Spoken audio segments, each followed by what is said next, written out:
이처럼 못지않는 감기로 인해서 한 사람이 약국을 여러 군데를 돌아다니며 약을 지어 복용을 했습니다.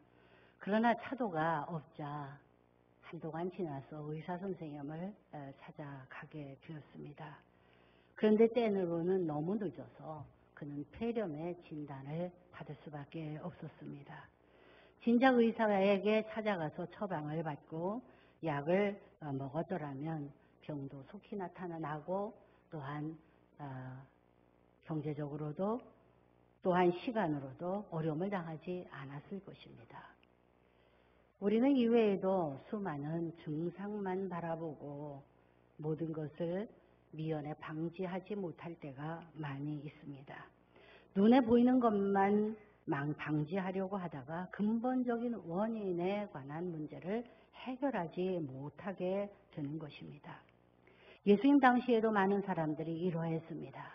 예수님은 이 땅에 오셔서 수많은 사람들을 만나셨습니다. 그때마다 일찍부터 하나님의 말씀을 전하시고 또 때로 병자가 오거나 아픈 사람이 왔을 때 치유해 주시고 그들에게 또한 건강을 회복할 수 있도록 하여 주셨습니다. 그런데 사람들은 마음에 불만이 많이 생겼습니다. 왜 예수님은 자꾸 말씀을 전하시는가? 우리는 이렇게 아픈데 우리에게 더 많은 시간을 내서 병을 고쳐주실 수 있었으면 좋겠는데 라고 하는 아쉬움을 늘 갖게 되었습니다. 그런데 성경을 우리가 깊이 살펴보면 예수님의 사역은 언제나 말씀을 중심으로 해서 이끌어졌습니다. 말씀이 가장 근원된다고 하는 사실은 우리 신앙을 오늘 살아가는 우리들에게도 아주 중요한 지침이 되어져야만 합니다. 많은 사람들이 예수님의 말씀을 듣고 그 방 안에서 있을 때에 밖에서 병을 치료하고자 하는 사람들이 예수님의 말씀이 늦어짐으로 인하여서 안타까워했습니다. 그리고 마음으로 짜증이 나기 시작했습니다. 우리 예수님이 우리의 병을 빨리 고쳐주셔야 될 텐데 왜 쓸데없는 시간을 저렇게 낭비하시는가 라고 생각하기에 이르렀습니다. 그때에 한 무리의 사람들이 나타났습니다. 그들은 친구가 준 궁병자로 쓰여져 있는 사람들이었습니다.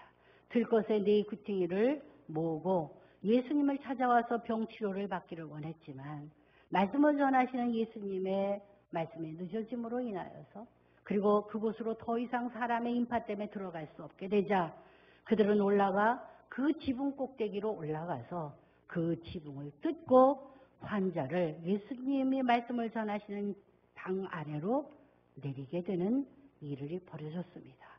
참으로 황당한 사건이 아닐 수가 없었습니다. 사람들이 전부 이 황당한 일에 대해서 놀라게 되었습니다. 그런데 정작 예수님은 들것에 실려 내려오는 환자를 꾸짖지도 아니하시고 그를 내려보낸 친구들을 꾸짖지도 아니하셨습니다. 오히려 마태복음 9장 2절에서 이와 같이 말씀하고 있습니다. 소자야, 내 죄 사함을 받았느니라. 일어나 걸어라. 말씀하셨습니다. 많은 사람들이 이에 대해서 이해할 수가 없었습니다. 왜냐하면 병을 고쳐주시는 것이 가장 빠른 방법인데 왜 예수님은 이 사람의 죄에 대해서 언급하시는가 하는 것이었습니다. 오늘 이 말씀을 통하여 우리는 깊이 깨달을 것이 있습니다. 왜냐하면 이 병자 안에는 늘 예수님에게 간절히 사모하는 마음이 있었다는 것을 주님이 아셨습니다. 자기 안에 있는 질병보다도 더 깊은 죄에 대한 죄책감과 마음의 상처로 가득해 있었다는 것을 알았습니다. 그것으로 인하여 그가 연약해져서 결국은 많은 질병 가운데 있고 오랜 세월 동안 누워 있었다는 것도 알았습니다. 그러므로 작은 자야, 내 죄가 사함을 받았느니라. 그 말로 인하여서 그는 마음의 자유함을 얻었고 그 안에서 질병이 떠나가게 되었다는 것입니다. 오늘도 우리는 이 본질적인 문제를 놓치지 않아야 됩니다. 왜 내 병이 낫지 않을까? 왜 나 사업이 어려움을 당할까? 왜 내가 인간관계에 문제가 생길까? 여러 가지를 고민하기에 앞서서 하나님과 나 사이에 어떤 문제가 있을까? 무엇이 막혀 있을까를 먼저 돌이켜볼 수 있고 그 죄를 돌이켜볼 수 있는 그래서 하나님으로부터 나아가 주님 앞에 사유함을 받을 수 있는 갈급함이 우리에게 진정 필요한 것 아니시겠습니까? 우리가 답답함과 침체함이 있다면 거기에는 원인이 있을 것입니다. 그 원인을 성경은 여러 가지로 생각해 말씀하고 있습니다. 첫째는 육체의 쇠약함입니다. 우리가 이런저런 모습으로 육체가 연약해지고 나면 놀랍게도 마음이 약해지고 영도 약해지게 되어져 있습니다. 또한 나이가 들고 우리가 점점 중년이 지나가고 있으면 여러 가지 몸의 질병이 나타나게 됩니다. 때로는 관절염으로, 때로는 류마티스로, 때로는 고혈압으로, 때로는 당뇨병으로, 때로는 심장질환으로 여러 성인병들이 나타나게 되는 것입니다. 우리의 육체가 쇠약해지면 우리가 육체만 쇠약한 것으로 끝나는 것이 아니라는 거죠. 우리의 마음이 움츠러들고 위축되게 되어지게 됩니다. 그러므로 우리는 육체가 연약할 때 육체만을 바라보시면 안 되고 이 육체의 쇠약함으로 인하여 내가 마음이 쇠약해지고 영으로 쇠약해질 수 있다는 것을 알아서 이 모든 것을 위하여 준비할 수 있어야 됩니다. 두 번째, 우리가 쇠약해지는 또 하나의 원인은 생화학적인 요인입니다. 생화학적인 요인이라고 하는 것은 인체 안에 있는 생리적인 여러 가지 변화, 호르몬의 변화로 인한 그러한 내용을 이야기하는 것입니다. 때로는 출산한 여인이 산후 우울증을 겪는다든가 또한 갱년기에 여러 가지 육체의 질병으로 인하여서 마음이 완전히 쇠약해지는 모습을 겪는다든가 과도한 에너지를 쏟아냈을 때에 그 이후에 극도의 피로로 인하여서 오는 여러 가지 침체 현상을 말하는 것입니다. 그 대표적인 성경적인 인물이 엘리야입니다. 엘리야는 하나님을 떠나고 우상을 숭배하는 이스라엘 사람들 통해서 마음이 너무나도 아팠습니다. 하나님 앞에 간절히 기도하다가 그는 드디어 갈멜산상에서 선포하게 됩니다. 우상을 숭배하는 아세라 신을 섬기는 그러한 이방 선지자들과 바알을 섬기는 선지자들 850명을 갈멜산으로 초청해서 누가 진정한 신인지 하늘에서 불이 떨어지는 그 신이 바로 진정한 하나님이시다. 그러면서 거기에서 도전을 하게 됩니다. 그래서 많은 이방 선지자와 더불어서 하나님 앞에 기도했을 때 하나님은 엘리야의 기도를 들으셔서 하늘에서 불이 내려 제단에 있는 모든 것을 태우고 기손간가를 말려버리셨습니다. 이 모습을 들으면서 우상을 섬기고 하나님을 떠났던 이스라엘 백성들이 참 살아계신 하나님을 경험하는 놀라운 역사가 일어나게 되었습니다. 그리고 엘리야는 참 사랑하시는 하나님의 놀라운 은총을 경험하게 된 것입니다. 여러분, 이렇게 하나님께서 내 기도를 응답해 주셨다면 내가 마땅히 마음이 충만해지고 활력을 가지고 성령 충만하여 더 열심히 하나님의 일을 하고 복음을 증거해야 마땅할 터인데 실제로는 그렇지 못하였다는 것입니다. 엘리야는 이 놀라운 하나님의 영광을 경험하고 난 다음에 많은 사람들에게 나가서 복음을 더 강하게 증거하기는커녕 오히려 갈멜산에서 뛰어내려와서 유다의 가장 최남단인 부엘세바까지 내려와 거기에서 죽기를 간구하였다라고 말하고 있습니다. 이해가 되지 않지요? 오늘 열왕기상 19장 4절에 보면 이와 같은 말씀이 나옵니다. 자기 자신은 광야로 들어가 하루길쯤 가서 한 로뎀나무 아래에 앉아서 자기가 죽기를 원하여 이르되 여호와여 넉넉하오니 지금 내 생명을 거두시옵소서. 나는 내 조상들보다 낫지 못합니다. 라고 말했다는 것입니다. 하나님, 저는 죽었으면 좋겠습니다. 더 이상 너무 힘듭니다. 라고 말을 했다는 것이죠. 어떻게 이렇게 이율배반적인 행동을 취할 수가 있을까? 지금 승리한 이후 아닙니까? 왜 엘리야와 같은 위대한 하나님의 종이 이렇게 완전히 낙심하고 좌절한 가운데로 떨어졌겠습니까? 그것은 바로 인간은 육체라는 것이죠. 그가 아세라 선지자들과 바알 선지자들과 겨루기 위해서 밤잠을 자지 못하고 하나님 앞에 부르짖고 기도하고 긴장과 스트레스로 인하여 지냈던 그 모든 것으로 인하여 우리 안에 있는 호르몬의 변동으로 말미암아서 신경 전달 물질이 고갈됨으로 인하여 그는 극도의 탈진 상태에 이르게 됐다는 것입니다. 그러므로 더 이상 아무것도 하고 싶지 않습니다. 더 이상 이렇게 고단한 삶을 살아가고 싶은 마음이 없어졌다는 것이죠. 하나님은 그에게 내가 너에게 하나님의 살아계심을 불러내려 주었는데 내가 왜 이렇게 연약해졌느냐 꾸짖지 아니하셨습니다. 오히려 여호와께서는 그를 잠자게 했습니다. 깊은 수면을 취하게 하셨어요.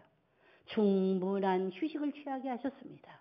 그리고 오늘 열왕기상 19장 6절로 7절에 이와 같은 모습을 보여주었습니다.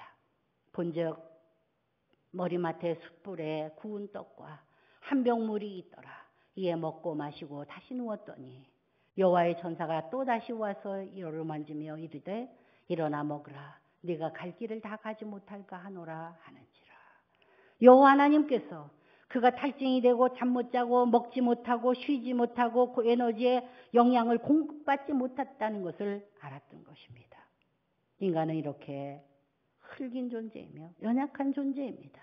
시시때때로 쉬어줘야 하고 시시때때로 영양을 공급해야 줘야 되고 시시때때로 잠을 자야 하는 것입니다.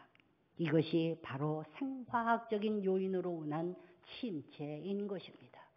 세 번째 우리가 침체되는 요인은 심리적인 침체입니다.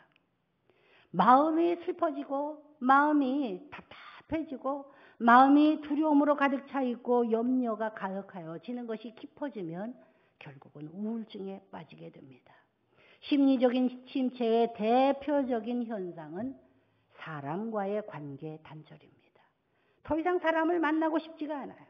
아무리 사랑하는 사람도 그 사람에 대해서 감정이 생겨나지 않습니다. 슬픔도 사랑도 뜨거운 열정도 전혀 없는 마른 막대기와 같은 나 자신의 감정 상태로 변화되고 마는 것입니다. 이것이 유의증의 특징입니다. 우리는 내 마음에 찾아오는 심리적인 그러한 침체 요인을 잘 관찰해 보아야 합니다. 그리고 내 마음에 자꾸 섭섭한 마음, 두려운 마음, 그리고 분노가 솟아나거든. 아무것도 하고 싶지 않고 사람을 만나고 싶지 아니하거든. 내 안에 심리적인 침체 현상이 다가온다고 하는 것을 깨닫고 그것을 위하여 예방을 하셔야 됩니다. 우리가 마음과 의지를 가지고 하나님 앞에 나올 수 있기를 간구해야 하는 것입니다. 네 번째의 침체는 바로 영적인 침체입니다. 영적인 침체는 사실 우리의 육체적인 연약함을 동반하고 환경으로 오는 심리적인 압박을 동반하고 그리고 극도로 피로물질로 인하여 침체되는 신체 생리학적인 침체를 동반합니다. 그것이 이어져서 결국은 영적인 침체로 나가게 되는 것입니다. 그런데 그 우울함과 침체됨의 이면에는 이것을 더하여서 우리를 넘어뜨리려고 하는 마귀의 끊임없는 유혹이 있다는 사실 자체도 잊지 말아야만 합니다. 영적인 미혹은 때로는 육체적인 연약함을 통하여 올 수 있습니다. 마음의 연약함을 통하여 올 수 있습니다. 신체 생리학적인 여러 가지 호르몬의 이 변동을 통하여 올 수도 있습니다. 그러면서 우리는 그 상황이 점점 악화되어 메마른 영적인 침체를 가져오게 되는 것입니다. 마귀의 목표는 무엇입니까? 심리적인 침체가 사람과의 관계로부터 나를 철수하여서 관계를 더 이상 하고 싶지 않도록 만드는 것이라면 영적인 침체는 하나님과의 관계 단절로 이어진다는 것입니다. 더 이상 하나님과 관계 맺고 싶지 않아요. 하나님의 교회에 나오고 싶지 않습니다. 하나님의 사람들과 관계하기가 싫어집니다. 하나님과의 관계를 끊어지면 우리는 점점 어떻게 됩니까? 내 마음에 침체가 시작되게 됩니다. 하나님이 나를 사랑하시나? 아니야. 성도들이 나를 사랑하시냐? 아니야. 교회 봉사해야 되나? 헛된 일이지. 라고 생각하게 됩니다. 우리가 하나님과의 관계 속에서 스스로가 멀어지게 되면 우리에게 두려움과 염려가 덫같이 찾아오게 되는 것입니다. 그러므로 우리는 예수 그리스도를 믿는 사람들에게 가장 조심해야 되는 것은 내가 영적인 침체 가운데 지금 들어가고 있는가 살펴보아야 합니다. 왜냐하면 영적인 침체로 인하여서 우리는 육체나 마음이나 모든 것들의 침체를, 사회의 모든 사람과의 관계의 침체를 겸하여 겪을 수밖에 없게 될 것이기 때문입니다. 오늘 이러한 침체에 대한 하나님이 주시는 말씀이 있습니다. 그것이 오늘 본문의 시편 42편의 말씀입니다. 여러분, 영적인 침체에서 어떻게 벗어나가야 되겠습니까? 영적인 침체를 깊이 겪었었던 고라 자손들은 그 고난의 과정을 통하여 시편 42편을 주님 앞에 올려드리면서 그들이 하나님 앞에서 영적인 침체를 벗어나는 과정을 우리에게 보여주고 있습니다. 시편 42편을 지은 고라 자손은 어떤 사람들입니까? 그들은 일찍이 레위 자손들이었습니다. 이스라엘의 12지파에서 레위라고 하는 사람에게 하나님은 명령해 주셨습니다. 너는 하나님의 성전의 모든 관리를 하는 직분을 감당해라 라고 말씀했습니다. 그래서 레위 지파 사람들은 그 다음에 하나님의 성전에서 사역을 하는 사람들이 되어졌습니다. 구별되어진 사람이 되어졌다는 것입니다. 하나님 앞에 선택받은 사람들이 되어졌어요. 그 레위에는 세 아들이 있었습니다. 고핫과 게르손과 무라리였습니다. 그 중에서 고핫 자손들, 게르손 자손들, 무라리 자손들은 어떤 일을 했습니까? 성전에서 성전 기구들을 다루고 성가대를 통하여 찬양을 부르고 그리고 여호와 앞에서 헌금을 수납하고 안내를 하고 봉사를 하고 성전을 지키고 하는 모든 일들을 감당하게 되었습니다. 그 중에 고핫 자손에서 그 자손으로 고라 자손들이 내려오게 되었는데 그들이 이런 생각을 하게 되었습니다. 우리는 성전에서 일하는 것은 좋은데 왜 제사장과 같이 제사를 드리고 제사를 침례하는 일들을 우리는 하지 못하게 되는가? 여기에 대해서 불만을 갖게 되었습니다. 지도자 모세에게 불만을 갖고 그리고 제사장 그룹인 아론 자손에게 불만을 갖게 되었습니다. 그래서 그들이 반역을 하게 된 것이죠. 이것에 대해서 하나님께서 징계를 내리게 되었습니다. 그것이 바로 왜 하나님께서 그렇게 하셨는가? 모든 것을 정하신 하나님의 주재권에 대한 도전이었기 때문이었습니다. 그래서 그들이 하나님의 성소에서부터 벗어나서 이제 방랑의 시간을 보내게 되었는데 자기 조상들이 지었던 모든 죄로 인하여 하나님의 성소에 들어가지 못하고 예배를 드리고 싶어도 예배를 드리지 못했던 고라 자손들이 이제 하나님의 성전에 들어가기를 간절히 사모하며 눈물로 기도한 것이 오늘 시편 42편의 말씀입니다. 그러므로 영적인 침체에서 벗어나는 길은 먼저 내 마음의 침체를 들여다 볼 수 있어야 합니다. 내가 침체에 빠졌는지를 바라볼 수 있어야 된다는 것입니다. 내 영혼아, 어찌하여 네가 내 속에서 낙심하여 하는고, 어찌하여 내 속에서 불안하여 하는고. 하나님을 믿는 사람이면 내 자신이 침체되고 낙심하고 모든 것이 속절없고 모든 것이 귀찮고 만남이 싫어지는 단계가 오는 것을 예리하게 느끼게 되어지는 것입니다. 그러므로 마음의 침체를 먼저 바라볼 수 있어야 합니다. 오늘 고라 자손들처럼 우리는 내 마음이 지금 하나님 앞에서 충만한가? 주님을 만나기를 사모하는 마음이 있는가? 아니면 주님과 멀리 떨어져도 무감각해지고 처음에는 답답했지만 이제는 오히려 세상이 더 좋은 것은 아닌가 살펴볼 수 있어야 된다는 것입니다. 두 번째 영적 침체에서 벗어날 수 있는 길은 회복을 갈망하라는 것입니다. 오늘 시편 42편 1절의 말씀입니다. 하나님이여 사슴이 시냇물을 찾기에 갈급함 같이 내 영혼이 주를 찾기에 갈급하니이다. 여러분, 하나님의 성전에 나오는 것에 대한 갈급함이 여러분 영혼에게 있습니까? 여러분 영혼이 굳어져 있는 것이 아니라 샘물과 같이 그 주님의 사모하는 마음이 여러분 안에 있기를 바랍니다. 회복을 갈망할 수 있어야 할 것입니다. 그 회복을 갈망하는 마음이 우리 하나님으로부터 나아가는 영적인 철수, 영적인 침체를 회복시키는 그러한 시작이 될 수 있기 때문입니다. 세 번째는 주님을 기억하는 것입니다.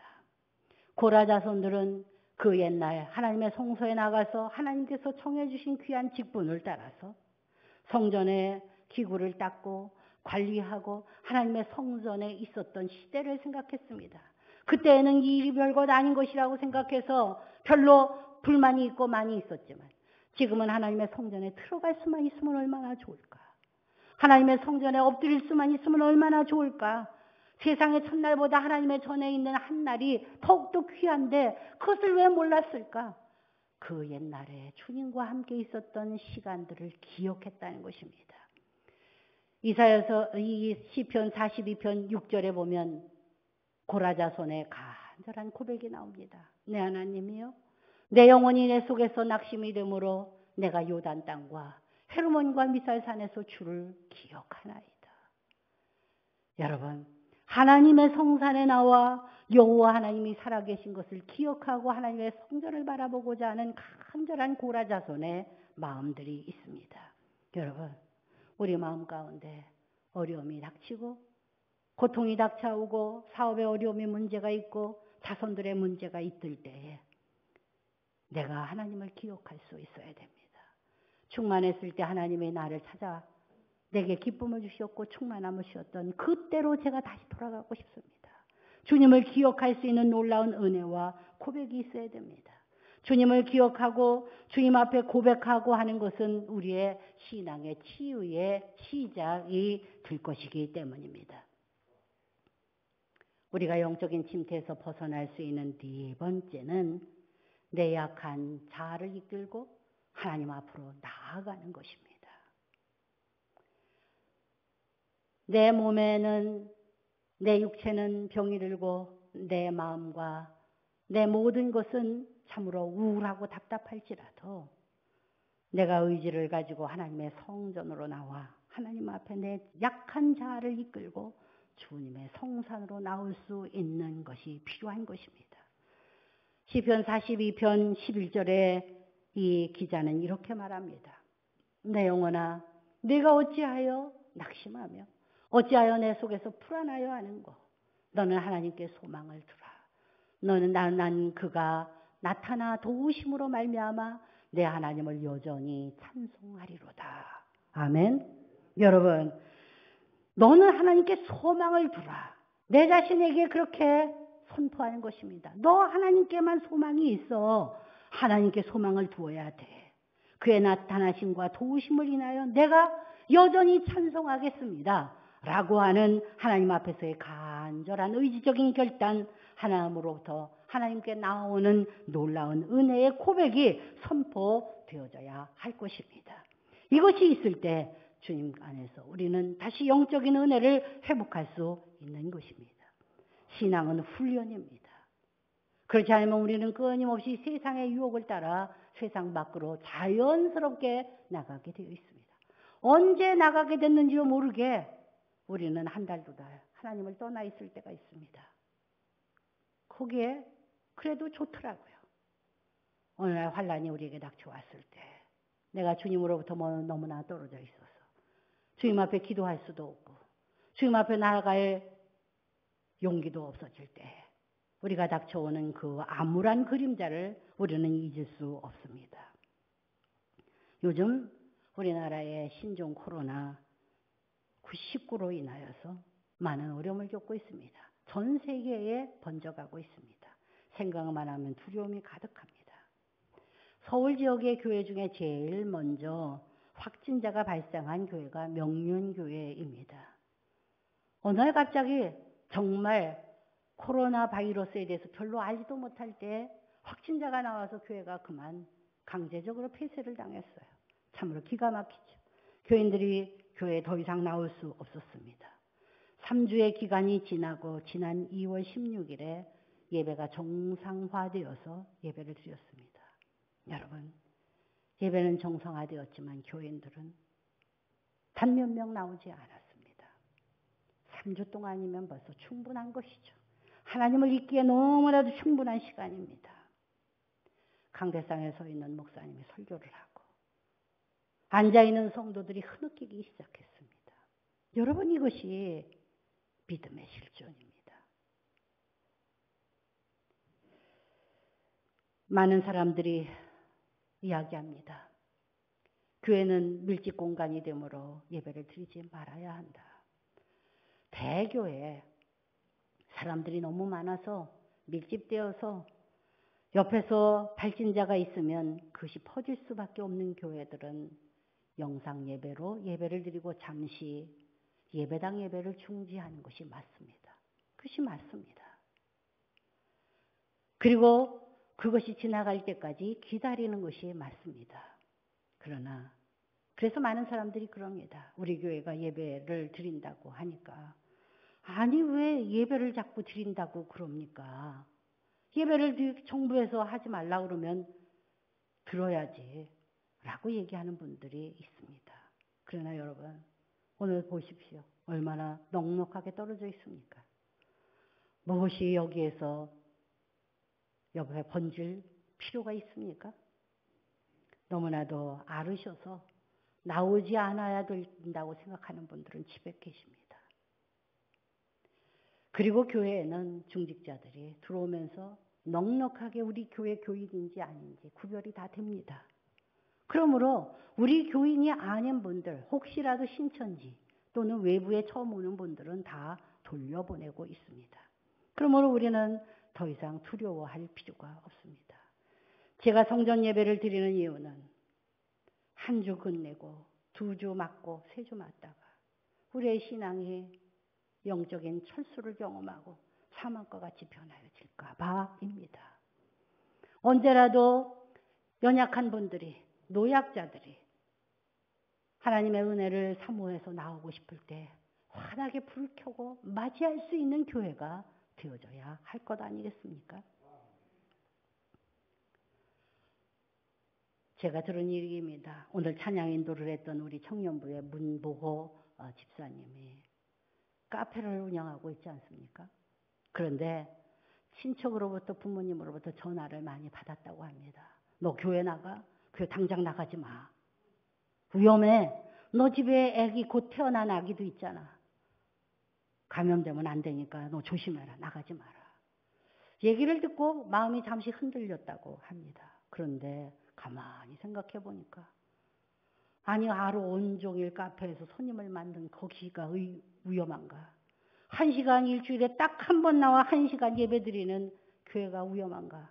우리 교회는 대교회도 아닌데 말이죠. 그런 생각을 했다는 거예요. 여러분, 상황에 따라 대처하면 됩니다.